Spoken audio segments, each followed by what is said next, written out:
Une vidéo, une pièce à ranger et à trier dans mon appartement. Alors là il est 22h30, je viens tout juste de rentrer. Hier et aujourd'hui j'étais pas du tout chez moi. Là j'ai juste envie que le rangement et le tri ça se finisse parce que je n'en peux plus. Je pense qu'à ça, je suis fatiguée. J'en ai marre et j'ai envie de repartir sur des bassines. Du coup je vais commencer ce soir la cuisine. Je suis pas sûre d'avoir fini ce soir. Attaquer ça maintenant, au moins comme ça c'est fait. Comme d'habitude je vous fais le petit état des lieux. Donc voilà à quoi ressemble la partie cuisine avec mon linge à côté. Je vous cache pas que c'était pas du tout une partie de plaisir honnêtement de faire tout le rangement et de trier tout ça. C'était une des pièces de mon appartement que je redoutais le plus. Je pensais pas que j'allais prendre autant de temps pour la faire ni que ça allait me coûter autant d'énergie. Je savais même pas où donner de la tête tellement je savais qu'il y avait de choses à faire, mais du coup j'ai décidé de commencer par la vaisselle. Pour cette partie-là on est mercredi soir et j'ai commencé à 22h30 et j'ai fini à 1h30. Je me suis vraiment concentrée sur le fait de désencombrer le plus possible mon appartement pour que je sois sur des bases un peu plus saines le lendemain. J'ai fait le tri dans ma vaisselle, je me suis débarrassée de beaucoup de choses qui ne me servaient pas. J'ai fait un très vite coup de propre sur le plan de travail histoire de tous les vêtements qui traînaient, je les ai rassemblés dans des sacs, au moins comme ça quand je ferai ma chambre je pourrais les mettre directement là-bas. Et pour le mercredi, je me suis arrêtée là parce que j'étais exténuée, j'étais très à fleur de peau. Le lendemain, j'ai décidé de commencer entre 13h et 14h. Et déjà, je tiens à souligner que je suis extrêmement fière de moi parce que vous pouvez pas savoir à quel point j'étais éprouvée toute la journée. C'était une des journées les plus dures parce que chaque tâche que je faisais, je la subissais et j'arrêtais pas de me blâmer, de me détester, me dire mais pourquoi t'en es arrivée là? Enfin, tout ce que je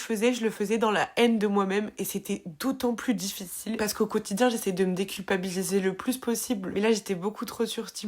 Du coup, quand je me détestais, je m'en voulais aussi de me détester. Du coup, non seulement j'ai fait tout ce tri et ce rangement, mais en plus je me battais dans ma tête. C'était horrible. Et je sais que ça arrive à énormément de personnes. Et si je peux vous dire une chose, vous avez fait comme vous avez pu. Donc arrêtez de vous en vouloir. Au lieu de blâmer votre version passée, remerciez juste là d'avoir réussi à traverser la tempête, peu importe comment vous l'avez traversée. Aujourd'hui, vous êtes là et c'est le plus important. Donc apprenez à vous aimer. C'est vraiment un des travaux les plus difficiles que vous aurez à faire, mais je vous assure que votre journée est totalement différente quand vous êtes juste bienveillant et doux envers vous-même. Je pense que la prochaine fois que je suis dans cet état d'esprit, je m'abstiendrai de faire un rangement et un tri, j'attendrai un autre jour. Mais en attendant, je suis quand même très fière de ce que j'ai fait.